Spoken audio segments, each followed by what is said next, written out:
স্বাগত চট্টগ্রাম প্রতিদিন সংবাদে, সঙ্গে আছি আমি নাফিসা হক। যাচ্ছি পুরো খবরে। 26,000 টন অক্টেন নিয়ে চট্টগ্রাম বন্দরে পৌঁছেছে সেন্ট্রাল স্টার নামে বিশাল আকৃতির তেলবাহী জাহাজ। খালাস শুরু হবে রাত থেকে। এদিকে বন্দরের জ্বালানি তেলবাহী জাহাজ ভিড়লেও চট্টগ্রামের ফিলিং স্টেশনগুলোতে অক্টেন ডিজেলের জন্য হাহাকার নিত্যদিনের চিত্র হয়ে দাঁড়িয়েছে। আর ঠিক অন্যদিকে মজুদ ঠেকাতে কড়া হুঁশিয়ারি জেলা প্রশাসকের। আবু জাবেদের ছবিতে বিস্তারিত জানাচ্ছেন চট্টগ্রাম থেকে নয়ন বড়ুয়া জয়। তেল নিয়ে তেলেশমাতি যেন থামছে না। বৃহস্পতিবারও চট্টগ্রামের ফিলিং স্টেশনগুলোতে জ্বালানি তেলের জন্য গাড়ির দীর্ঘ লাইন দেখা গেছে। ঘন্টার পর ঘন্টা অপেক্ষার পর মিলছে কাঙ্ক্ষিত তেল। যা যাচ্ছে তা দিচ্ছে, ফুল ট্যাঙ্ক করে দিচ্ছে। আজকের থেকে রেশনিং হবে না বললো তো, ওটা তো কালকে টিভিতে দেখলাম রেশনিং হবে না। আজকে আমি 3 গাড়ি মাল পাইছি। আজকে সবাইকে যা চাই সব দেওয়া হবে। চট্টগ্রাম বন্দর কর্তৃপক্ষ ও বিপিসি বলছে 26,000 টন অক্টেন নিয়ে আসা জাহাজটি এখন মেঘনা জেটিতে। রাত থেকে শুরু হবে খালাস। মধ্যপ্রাচ্যের উত্তেজনার মধ্যেও এই পর্যন্ত অর্ধশতাধিক জাহাজ এসেছে জ্বালানি নিয়ে। তেলের যে সংস্থান প্লাস জ্বালানি অন্যান্য আইটেমগুলোর সংস্থান রয়েছে, সেই সংস্থানে এই মুহূর্তে সংকটটা আমরা নেই। এবং আপনারা যেটা দেখেছিলেন যে ঈদের আগে যখন সংকট শুরু হয়েছিল একটা রেশনিং পদ্ধতি ছিল, সেটাও এখন উঠিয়ে দিয়েছে। তবে সংকটের নামে মজুত করলে কঠোর ব্যবস্থার কথা জানালেন জেলা প্রশাসক। সবার কাছে যারা পেট্রোল পাম্পের ব্যবসা করে তাদের কাছে যেমন দায়িত্বশীল আচরণ আশা করছি, যারা পেট্রোলগুলো ব্যবহার করছে কিনছে তাদের কাছে দায়িত্বশীল আচরণ আশা করছি, বিশেষ করে যারা খুচরা ডিলার হিসাবে যারা কাজ করছে। এইদিকে শুধু আশ্বাস নয়, সমস্যা দ্রুত সমাধান চান ভুক্তভোগীরা। নয়ন বড়ুয়া জয়, নিউজ 24, চট্টগ্রাম। কুমিল্লাতেও জ্বালানি তেলের তীব্র সংকট, ভোগান্তি যেন চরমে। ফিলিং স্টেশনগুলোতে গ্রাহকদের দীর্ঘ লাইন লক্ষ্য করা যাচ্ছে। দর্শক, এ নিয়ে আমরা আরও খবর জানবো। আমরা একটু কুমিল্লার আমাদের যিনি প্রতিনিধি রয়েছেন সহকর্মী HM মহিউদ্দিন, তার সঙ্গে যুক্ত হব। মহিউদ্দিন, জানাবেন কুমিল্লার ফিলিং স্টেশনগুলোর আজকের চিত্র কেমন দেখছেন? নাফিজা, যেমনটি বলছিলেন যে মধ্যপ্রাচ্যে যুদ্ধবিরতির ঘোষণা আসলেও কিন্তু যে তেলের সংকট রয়েছে বাংলাদেশে, সেই তেলের সংকট নিয়ে কুমিল্লা 105 কিলোমিটার যে মহাসড়ক এবং জেলা শহর সহ বিভিন্ন উপজেলা যে পাম্পগুলো রয়েছে, সেই পাম্পের মধ্যে তেলের সংকটে হাহাকার করছে। আমি একটু যদি দেখাই, আমার পিছনে বিভিন্ন মোটর সাইকেল সহ সাধারণ মানুষ কখন তেল আসবে সেই তেলের সংকট নিয়ে তারা ভোগান্তিতে শিকার হচ্ছে, হাহাকার করছে কবে তারা তেল পাবে। আমি যদি একটু দেখাই যে কুমিল্লা শহরে বিভিন্ন এলাকা যে পাম্পগুলো রয়েছে, সেই পাম্পগুলোতে আসা একজন সাধারণ মানুষ তার মোটর বাইক নিয়ে তিনি এসে এখানে বিপদে পড়ে আছেন দীর্ঘ সময় ধরে। আমরা একটু কথা শুনবো যে আসলে এই যে তেলের সংকটে আপনি কিভাবে ভুগছেন, কতক্ষণ থেকে অপেক্ষা করছেন এখানে? আসলে আমি আসছি কুমিল্লা নাঙ্গলকোট থেকে এই মেডিকেলে, কিন্তু এখন যাওয়ার পথে আমার বাইকের তেল শেষ। দীর্ঘ সময় এখানে অপেক্ষা করতেছি, পাম্পে তেল নেই। অনেকগুলো পাম্পে গেলাম, কিন্তু সরকার বারবার বলছে তেল মজুদ আছে কিন্তু আমরা তেল পাচ্ছি না। এ থেকে কখন মানুষ নিরসন পাবে বা আমি এখন কিভাবে যাবো নাঙ্গলকোট সেটাও বলতে পারতেছি না, পাম্পে তেল নেই। এই হলো পরিস্থিতি। এখন আমি নিজেই জানি না এই মুহূর্তে আমার এই বাইক এখানে রাখি চলে যাবো না বাইক হাঁটা হেঁটে নিয়ে যাবো। আরো 2টা পাম্পে গেছে, তেল নাই। এখন এই মুহূর্তে সরকার যদি কোনো সুদৃষ্টি দেয় যে পাম্পগুলোতে আগের তুলনায় যে পরিমাণ তেল নিছে ওই পরিমাণ তেল দিলে অন্তত সংকটটা একটু নিরসন হবে। কেননা প্রত্যেকটা কোম্পানি, যমুনা, পদ্মা, মেঘনা, তারা জানে প্রত্যেকটা পাম্প মাসে কত লিটার তেল প্রয়োজন ছিল গত জীবনে। এখন এই সময় যদি এই সমান না দেয় তাহলে ওনারা তেল দিব কোথা থেকে? এখানে 1 ঘন্টা পর্যন্ত আমরা বসে আছি। হ্যাঁ, এই বিষয়টা আসলে আমরা এটা দেখি যে বাইরে 200 থেকে 250 টাকা 300 টাকা তেল বিক্রি হচ্ছে, তাহলে এই তেলগুলো আসতেছে কোথা থেকে যদি পাম্পে তেল না থাকে?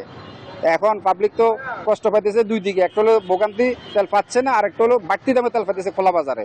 তো এটা সরকারের সুদৃষ্টি আকর্ষণ করছি, যেহেতু জ্বালানি মন্ত্রী বলছে যে তেল আমাদের মজুদ আছে। তাহলে মজুদ থাকলে আপনি একটা পাম্পে গত 1 মাসে উনি কয় হাজার লিটার তেল তুলছে, এর আগের মাসে কত তুলছে এটা একটু দেখেন, তাহলে ওনাকে ওই পরিমাণ তেল দিলে তেলগুলো যাচ্ছে কোথায় এটা একটু দৃষ্টি দেখার দরকার। জি, যে ভোগান্তিতে আপনি পড়ছেন, সেই ভোগান্তি নিরসনের কোনো বিকল্প উপায় আছে? এই মুহূর্তে সরকার যদি চায় যে যাদের লাইসেন্স আছে মোটরসাইকেলের, দৈনিক যদি হার করে দিয়ে প্রত্যেকটা পাম্পে যে আপনি 3 লিটার করে তেল পাবেন 5 লিটার, তাহলে এই ভোগান্তি থেকে মানুষ কিছুটা নিরসন হবে। কেন 5% লোক আছে তারা আবার কৃত্রিম করতেছে, এই মজুত করতেছে। মজুত করার কারণে যারা সাধারণ লাইসেন্স যাদের আছে তারা তেল পাইতেছে না। তো সরকার যদি আইনটা করে যে যাদের লাইসেন্স আছে তাদেরকে লাইসেন্স দেখে তেল দিব, তাইলে অন্ততপক্ষে কৃত্রিম সংকটটা এই মুহূর্তে কিছুটা হলে উত্তোলন হবে। ধন্যবাদ। আসলে যেমনটি বলছিলেন যে বিভিন্ন মহাসড়ক এবং জেলা শহর জুড়ে যেভাবে তেলের যে সংকট রয়েছে, সেই তেলের সংকটের মধ্যে সাধারণ মানুষ কখন তেল আসবে এবং পাম্পে তেল আসা মাত্রই তাদের আসলে যেভাবে চাহিদা রয়েছে, সেই চাহিদা দিন রাত কিন্তু তারা বিতরণ করেই তেল সংকটে তারা কাজ করছে। আমি একটু দেখাই এখানে আসলে যে আপনি যে তেলের জন্য আসলেন, আসলে আপনি কোত্থেকে আসলেন বা তেল পাচ্ছেন কিনা, কতটি পাম্পে আপনি বললেন? তেল 1 সপ্তাহ আগে পাইছিলাম, এই পাম্পেই পাইছি। 500 টাকার তেল দিছিল, এটা দিয়ে চলতেছি এখনো। ওই গত পরশুদিনও সিরিয়াল ধরছি আইসা, ভোর 4টা পর্যন্ত ছিলাম কিন্তু তেল পাইনি। রাত্রে দর্শন রাত্রে হ্যাঁ, ভোর 4টা পর্যন্ত ছিলাম। যেমনটি বলছিলেন যে পাম্পে গিয়ে গিয়ে সাধারণ মানুষ যেভাবে তেলের সংকটে হাহাকার ভুগছে, কবে নাগাদ এই হাহাকার নিরসন হবে এবং সাধারণ মানুষ এই ভোগান্তি থেকে কবে মুক্তি পাবে? তো এই ছিল কুমিল্লা থেকে আমার কাছে সর্বশেষ। চলে যাচ্ছে স্টুডিওতে নাফিজা। মহিউদ্দিন, ধন্যবাদ আপনাকে।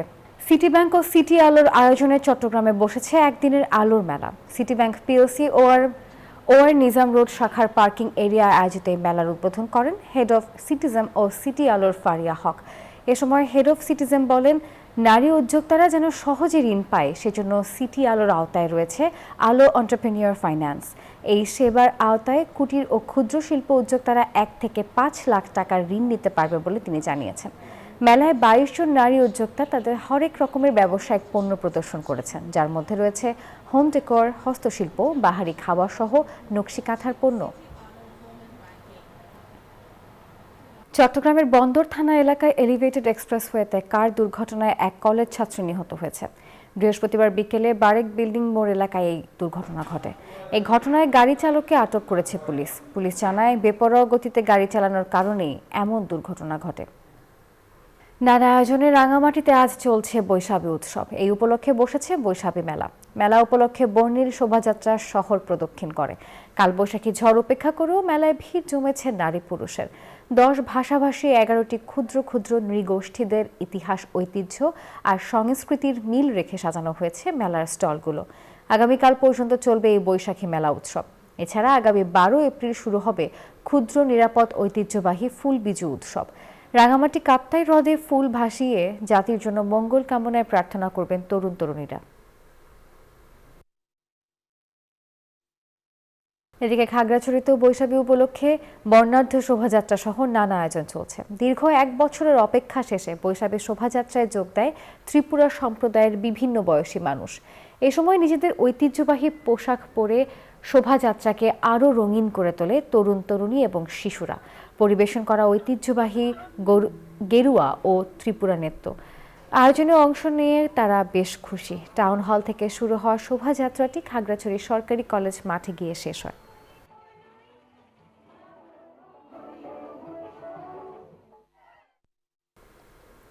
রাঙামাটিতে নানা আয়োজনে উদযাপিত হচ্ছে বৈশাখী এবং আজ আয়োজনের 4র্থ দিন চলছে। এ নিয়ে আরও জানাতে আমাদের সঙ্গে সরাসরি যুক্ত হচ্ছেন সহকর্মী ফাতেমা জান্নাত মুমু।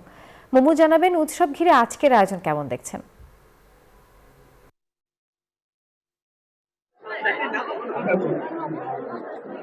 নাফিসা, উৎসব ঘিরে আজকে জমজমাট আয়োজন। যেহেতু মেলার শেষ মুহূর্ত চলছে, আগামীকাল আনুষ্ঠানিকভাবে শেষ হতে যাচ্ছে 5 দিন ব্যাপী এই বৈশাখী উৎসবের মেলা। তবে পার্বত্য অঞ্চলে এই বৈশাখীকে বৈশাখী হিসেবে নয়, 10 ভাষাভাষী 11টি ক্ষুদ্র ক্ষুদ্র জাতিগোষ্ঠীর যে ঐতিহ্যবাহী নাম আছে সেভাবেই তারা পালন করছে।